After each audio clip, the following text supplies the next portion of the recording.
let the race begin. The tortoise was slow with a steady pace, but he said with a smile, I'll join the race.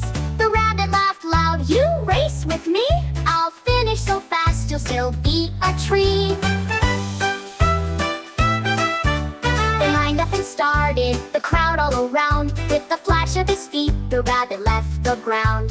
He raced ahead, then looked back with glee. That tortoise is slow, he won't catch up to me. So the rabbit took a nap under a shady tree. I'll wake up later, I'm as fast as can be. But the tortoise kept going, step by step. With patience and focus, he never once wept. While the rabbit dreamed sweetly, the tortoise pressed on. He kept moving forward from dusk until dawn.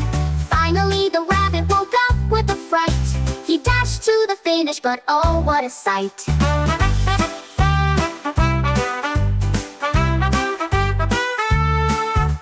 The tortoise was there at the end of the race. With a smile on his face, he had won first place. The rabbit learned a lesson that day in the sun. Slow and steady with heart can win. It's not just the speed, but the spirit within. So remember this tale, both big and small. It's not always the fastest who'll stand tall. With patience and effort, you'll find your way, like the tortoise who triumphed that bright sunny day.